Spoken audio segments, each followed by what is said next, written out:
What's up, guys? So in this video, what we're going to be doing, it's pretty great. Honestly, it's just a couple tips on how you can possibly increase your bottom line from tracking your KPIs and knowing your numbers by increasing the funnel. So this is nothing crazy, nothing fancy. Honestly, it's kind of boring probably unless you really like math and you're kind of nerdy like me. But stay tuned. It's great information. I would want all of you guys to know it.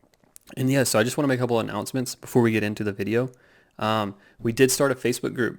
It's called Level Up Entrepreneurs. And basically what we're trying to do there is build a community of people who are successful and in their own industries. It doesn't have to be real estate. It can be e-commerce or anything you want to do. And basically our goal is just to be able to leverage other people's intelligence, build a great community, and just all get better together. But one great thing we're doing in that group is every Tuesday, we're going to be having a podcast at around 6 p.m. on every Tuesday. Normally it'll be 6 p.m.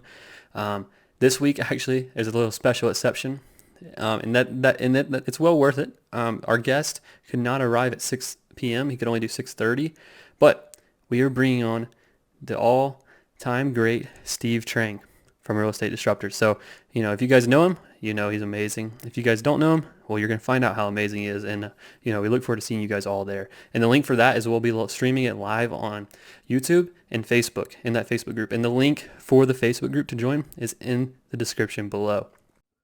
All right, what's up, guys? So welcome to the video.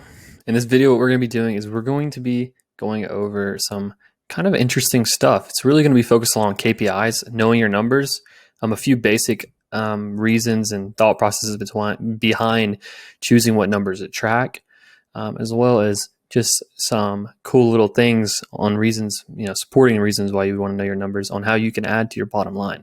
So what you see here, right here, this is basically the main KPIs that we track. So what you want to do in your tracking numbers is you want to look at your lead process. What does your lead do throughout the whole entire lifespan? So really, I guess I should add maybe you have your marketing KPIs out here. So something like this, but really the core KPIs we're tracking that can make a difference are your new leads. So how many new leads are you getting? Your appointments, or do you have a qualified lead section in here? Maybe everyone's company's a little different. For us, we have new leads. Then those new leads, the next time they change hands or change criteria type, change hands, change form to something else, would be when they go to an appointment. So it comes new lead, appointment, contract, deals. And then also, I guess out here, technically, it would be like prospects. So like how many people are you marketing to? So basically what this means is you would track how many mailers did I send, how many text messages did I send, how many cold calls did I dial, how many PPC conversions did I have, and how does that relate to new leads, or how many clicks did I have, how many TV calls did I have coming in, whatever that number may be. Is it dollars spent? It all just depends on what your marketing is and what that looks like. But basically, you'd want to track, say, hey, how many does it take me to get a new lead? How many new leads does it take me to get an appointment? How many appointments does it take me to get a contract? And how many contracts does it take me to get a deal?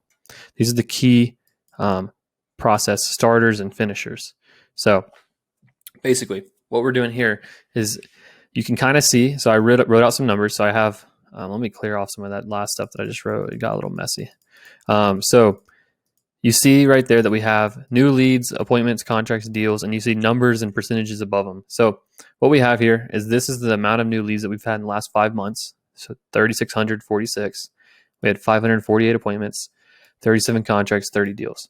So these numbers aren't fantastic by any means, but there are numbers. So you got to own them, and you got to look at them, and you got to figure out, hey, how can we improve these? But anyways, the only way you can know how to improve them is by knowing industry standard. And also by just seeing, what does it look like, and what happens if I improve these numbers. So really you want to get a baseline of a conversion rate. So the conversion rate from leads to appointments is 15% for the total. So to be honest, doing SMS cold call or SMS, I feel like that's a little low on the low side. We probably want to be closer to 20-25% is our goal, but 15% is not a terrible number. Next is our appointments to contracts. And this number's getting better. It's closer to, 9% or 10% now. But however, over the last 5 months, it's 7%. So that's the average. This number could get way better. Our goal for this one is around 25% as well. And anyways, then we have deals. This number is contracted deals. This number is great. I would say that it's really, it's and think about this. You also have deals under contract that have not closed yet. So, in the long term, our contract to close ratio is 85 to 90%, somewhere in there. But we'll go off 80% for the purpose of this video. And basically, what you look at here is all of this. Let's just take an average deal size. In the industry is 15, and you'll see 450K in revenue, right? So basically, I'm gonna pull it off the screen. So let's make a couple of assumptions about what's going on here. So we not only do we just have these key KPIs. So again, the assumptions that we're gonna make, I'm gonna pull this off and I'll make them here. Is we have the time frame of 5 months. Our leads to appointment rate is 15%. Our appointment to contract rate is 7. Contract to close rate is 81. And then average wholesale fee, let's just take the industry standard, 15,000.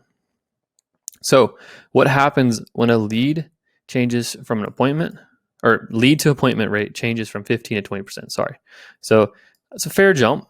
That's a fair jump from this. But let's just say this is a possible thing over the next 6 months to a year. What could happen? 15 to 20%. But let's say you set 5% more appointments than you are now. Well, you're going to go from 548 appointments over 5 months to 729. That would take, without anything else changing, obviously not accounting for the other things that go down for, let's say, worse appointments that are set. But let's just say all things stay the same up here, other than leads to appointment. Then we would go from 37 contracts to 51. And that's over a 5-month span. So in 5 months, you would gain an extra 14 contracts from only getting better at converting leads to appointments. So how do you change that? That's where the thing gets a little more difficult, and you have to have some planning and some good ideas, more training, maybe whatever it is. But that also takes your deal number from 30 to 40. So you get an extra 10 deals. You do the math, 10 times 15,000. You do the math to what that does to your bottom line without you having to spend any more pennies on marketing. It's just getting better internally, maybe hiring a new person, a new employee, something like that. But I promise that new employee that you hire is not going to cost you 150,000, nor are they going to cost you 15. Well, over 5 months, they'll cost you probably more than 15,000, depending on who you hire or what you hire. But to increase your leads to appointment rate, you'd either be hiring more lead managers because you're not calling enough people, maybe upgrading your system so you have the maybe drip text. You can stay in touch with people, improve your follow-up system, and stay on top of those people who haven't been converted to appointments.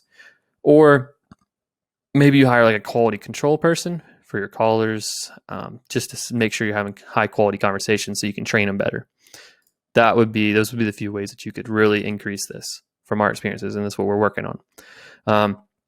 Now let's assume that you're able to convert those 729 new appointments you got at a 10% close rate. And now this is going to be very difficult because what you're going to run into is when you start setting more appointments, more than likely, if you don't have a system in place to track your appointment quality is going to go down. So therefore, what's going to probably happen, again, not always, but likely, this 7% close rate, if you don't do a good job managing what's going to happen from increasing your appointment percentage or your leads to appointments. So you're going to get an influx of 200 more appointments almost in 5 months. So what's 200 divided by 5? That's 40. So 40 more. So that's another appointment, like 1.2 appointments a day, 1.3 appointments a day.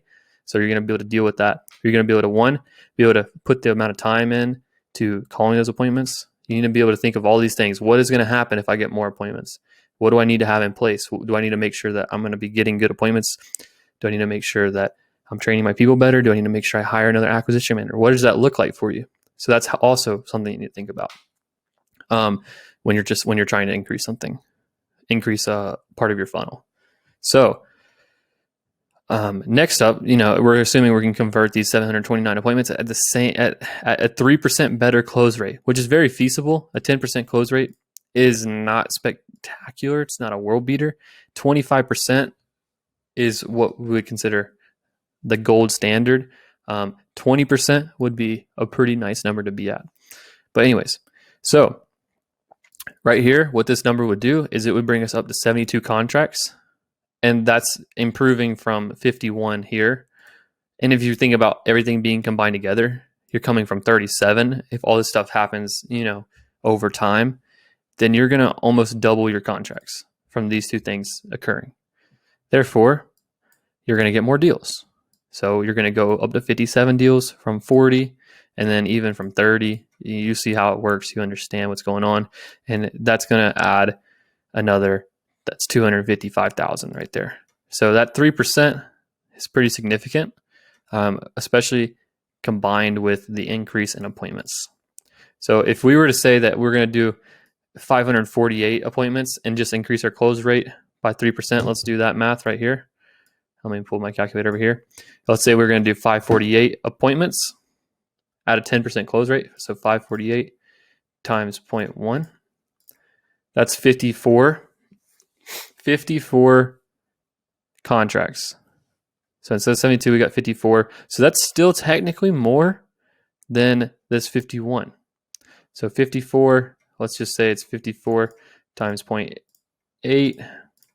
You're going to get 43 deals times, call it the average. You're still going to make, obviously we can do all this math, but it's still going to make significantly more, and it would be 30,000 more than this. So you do 2 more deals. Not to say that you shouldn't focus on this, but which one's easier? Is it closing at a higher rate, or is it getting appointments at a higher rate? You got to kind of determine and see where you want to focus your energy. Anyways, so with that being said, it's just kind of what fits for you. But this also went from 450, so there's 150 change, and this was a 250 change. So, I mean, it just really depends. And then finally, let's assume you're able to bring your average wholesale fee from 15 to 16,000.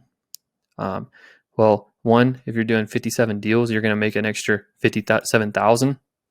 Pretty simple math. Even if you're able to do this at this standard or at this level, you're going to make an extra 40,000. And even if you did it at 30 deals, you're going to make an extra 30,000. So everything adds up, obviously. But you have to be making sure that you're not just focusing on what's going to happen, like how good is it going to be if I close at a 3% or 5% or 10% higher close rate, or I set that many more appointments, whatever the number may be. Not only don't look at how good it's going to be, but you also need to check out what's going to happen on the back end. And I'm not just saying that because I want to. I'm saying it and because I just think that's what you need to do. It's because that's what we're experiencing right now. So we've increased our lead rate. We've had worse quality appointments. Therefore, our close rate has actually gone down. Not down more to where it makes less sense to set worse appointments, but it's made a blaring issue that we need to train our lead manager better, and we need to track that. So I'll show you in just a second how we're tracking it. And just give me 1 second. Let me pause this. All right. So as you can see, we're in Salesforce now. We're at a call quality control dashboard. And basically what you're seeing here is our grading. And we're just grading off our script. I believe Gino posted up in the Level Up Facebook group. So definitely take a look at that. And you can see how we're grading. We're grading out of a scale of 12.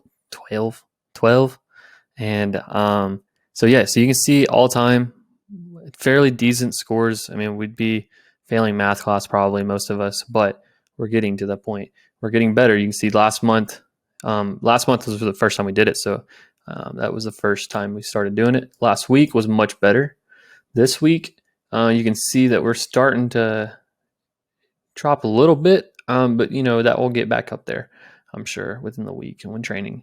So another thing right here is we have our appointment quality by lead manager. So this one is actually not by lead managers. This is by all lead managers. So you can look here and see this one doesn't have a quality. We're working on that. But out of 77 appointments, 57 were good. So if you do the math right there, we'll do 57 divided by 77.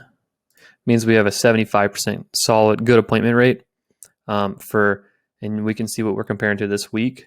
Well, you can see that out of 14, so good, bad, this one has nothing. So 1 plus 13. So we have a 13 out of 14, which is going to be in the 90s, probably 92.